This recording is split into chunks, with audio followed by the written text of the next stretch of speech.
Islami është fe e kompletuar, perfekte. Arsyeja është e thjeshtë, se vjen nga Allahu, i cili është i pagabime, i patmeta. Andaj edhe feja e tij është e pagabime, është perfekte. Të drejtën e pronësisë, me pas dikush diçka në emrin vet. Islami ja ka njohur edhe burrit edhe gruas. Vonë kulturat apo civilizimet bashkëkohore ju është njohur e drejta e pronësisë grave. Në Islam kjo është njohur qysh para 1400 vite me ardhen e Islamit. Andaj najna dëshmitar të qartë që gjinia femërore, nënat, gratë, motrat, bijat tona, një kohë gjatë nuk është paramendu që ato me pas pasuri që me dhonë zeqatin. Dhe ju e dini që pak i keni dëgju hoxhallar të folë zeqati grave apo jo. Sepse nuk ka qenë tema aktuale.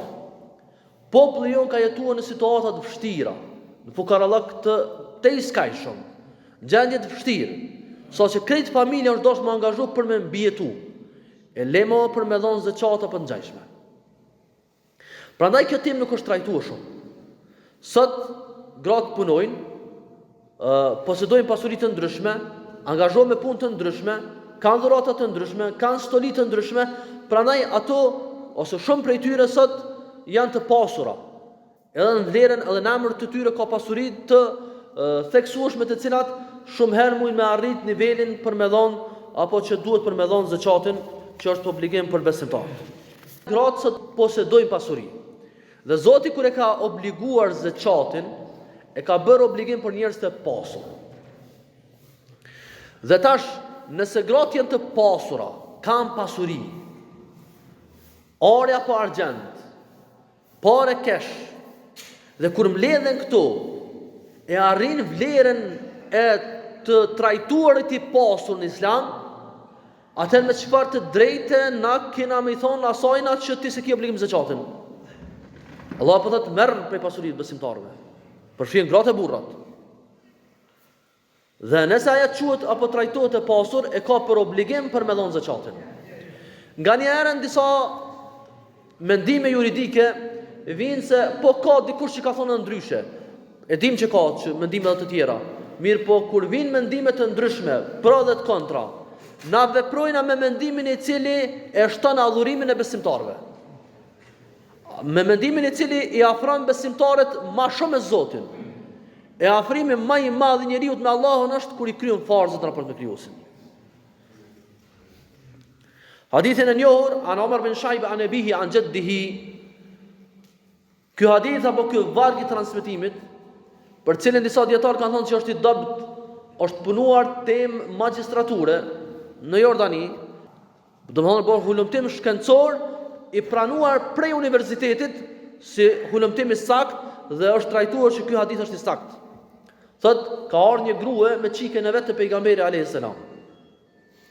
Dhe ajo vajza i ka pas disa një 2 gjerdana të arit. Pejgamberi alayhis salam e ka pyet, a jep zeqatin e kësaj këtyre 2 gjerdanave që i kije? Ajo ka thonë jo. E pejgamberi alayhis salam e ka pyet, ka thonë, a don ti që mi t'i vendos 2 gjerdana të zjarrit Allahu xhalshan ditën e gjykimit? Aja sigurisht që pa e thonë asnjë fjalë ka marrë atë gjerdona dhe ja ka qit pejgamberit sallallahu alaihi wasallam përpara, ka thonë krejt merri. Për hatër të Zotit dhe për hatër të pejgamberit alayhis salam, sepse unë dua që Zoti më qenë razi me mua. Për këtë hadith që Shuaib ar-Rauti thotë që është hasan. Hadithi është i pranueshëm dhe duhet me punu me të edhe nëse është hasan. E lëmë nëse është sahih i saktë pa kontestueshëm saktësia e tij. Abdullah ibn Mas'udi i thot gruas vet, thot jep zeqatin e arit që kije. Bejhaqiu thot që asnjë hadith i cili thot që gratë janë të liruame nga zeqati i stolive nuk është i pranueshëm. Asnjë. Nuk është i saktë. Prandaj parimi në Islam është që njeriu i pasur duhet të dhënë zeqatin. Kemi hadithe të cilat janë të pranueshme që duhet për më dhënë zeqati.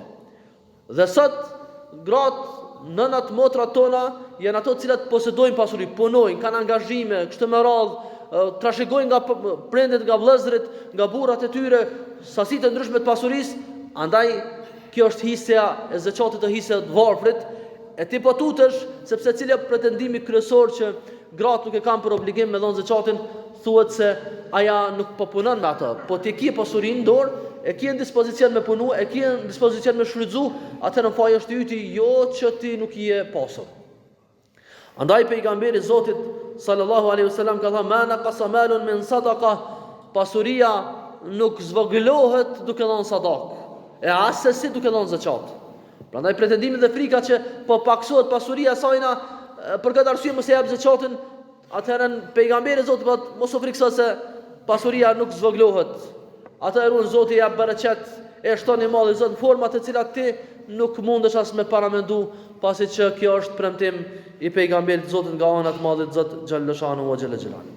Për shembull, burri i posedon 5000 euro, gruaja i posedon 5000 euro. Nuk bëhen bashkë pasuritë. Nëse dy parti kanë ka 5000 euro, atëherë se kanë arrit asnjëra pal nuk e ka arrit vlerën e të trajtuarit i pasur 7370 euro që tham.